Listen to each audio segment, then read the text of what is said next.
नमस्कार मंडळी, मी मोनिका. आजच्या आणखीन एका नवीन व्हिडिओमध्ये तुम्हा सगळ्यांचं अगदी मनपूर्वक स्वागत. जून महिना सुरू झालेला आहे आणि जन्माला येऊन प्रत्येक मनुष्याने निदान एक तरी झाड हे लावलंच पाहिजे. जास्तीत जास्त तुम्ही कितीही लावू शकता, त्याची काही गणनाच नाही. जमिनीत तुम्हाला जे आंब्याचं झाड दिसतंय ते मी मागच्याच वर्षी लावलेलं बरं का.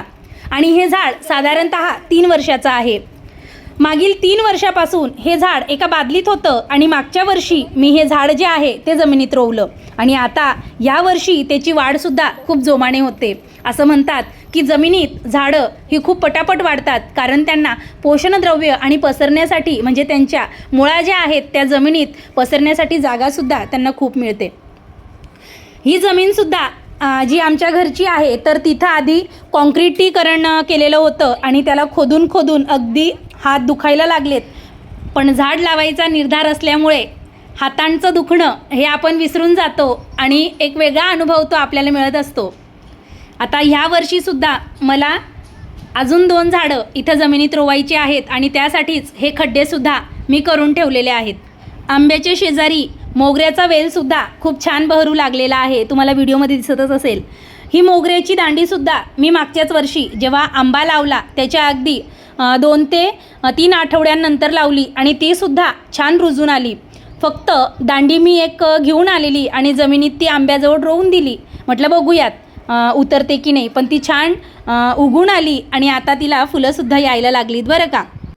मनुष्य हा निसर्गाकडून किती साऱ्या गोष्टी ह्या ओरबडून घेतो, पण आपण निसर्गाचं सुद्धा काहीतरी देणं लागतो हे विसरून जातो. फक्त घेणं हे मनुष्याला माहिती आहे, पण देणं त्याच्या स्वभावात नाही.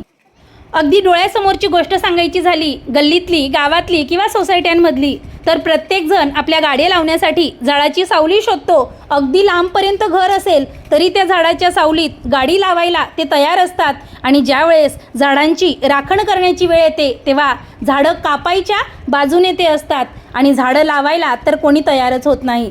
पण जर माणसाला वृक्षात वासुदेव पाहण्याची दृष्टी असेल तर तो झाड लावतो, त्याला जपतो आणि त्याची राखणसुद्धा करतो. आणि मग त्या झाडाची गोड फळे आणि सुंदर अशी फुले जी आहे ती आपल्यासाठी, भगवंतासाठी आणि आपल्या आनंदासाठी त्याचा वापर करतो. निसर्ग हा भरभरून देण्यासाठी तयारच आहे, मात्र मनुष्याला ते व्यवस्थित घेता आलं पाहिजे.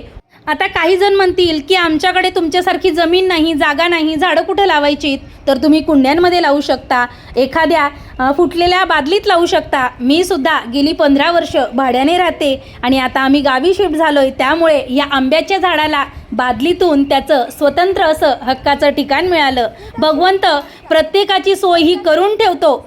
या व्हिडिओच्या माध्यमातून निदान एक तरी झाड लावेल अशी आशा व्यक्त करते. चला पुन्हा भेटूयात.